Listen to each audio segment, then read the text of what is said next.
Ladies and gentlemen, welcome back to the Indie Zone.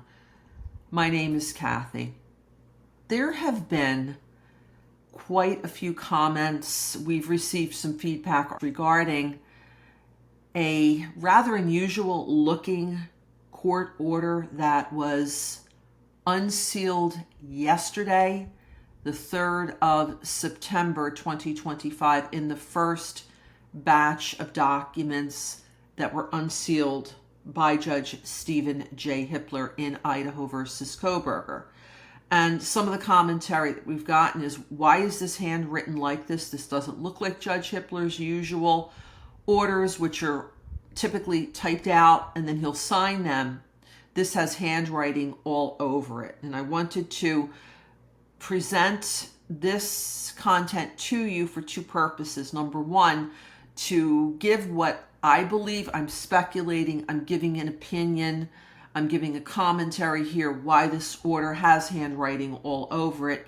And then secondly, to give a further comment, opinion as to why he conditionally denied this relief to the defense. First, what is this? This is an order that looks like the way it was proposed, granting admission of additional exhibits as evidence at trial. And you can see the language here that says the court having before it the stipulated motion to the admission of additional exhibits as evidence at trial and good cause appearing. Now, therefore, it is hereby ordered the defense shall be allowed to admit two additional exhibits as evidence at trial. So there was already an exhibit list that had been filed in the case.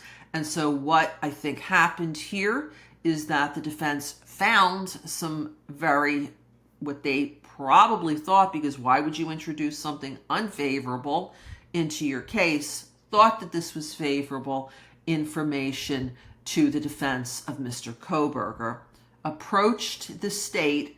The state had agreed that the defense should be allowed to enter this defense, hoping that this relief would be granted, went ahead and prepared a proposed order to alleviate the court from having to take the time and prepare the order and giving the grounds.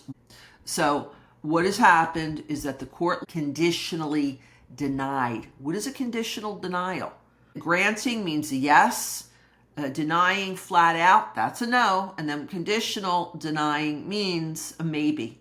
Means we're going to deny it at this time, but there's a possibility to have this relief granted later on.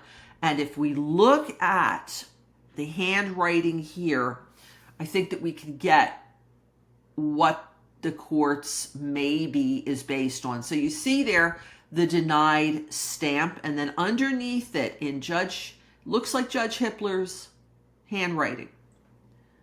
Evidence will not be admitted until offered with the appropriate witness at trial, as was explained at the conference, pre-trial.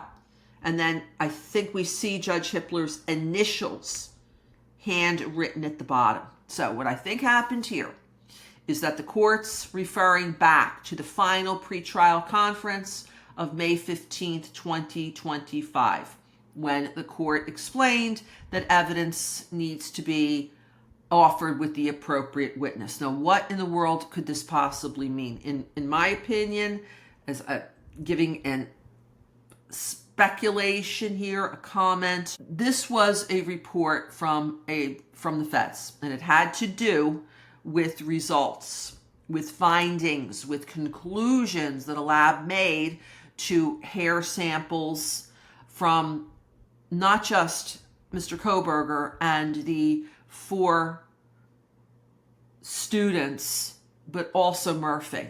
And what I think the state was trying to do was to make a connection. Either Mr. Kohberger brought back some samples of hair with him and maybe it went into his apartment in Pullman, which was searched upon his arrest in December of 2022, or Mr. Kohberger's hair samples were found on the victims or inside 1122 King Road.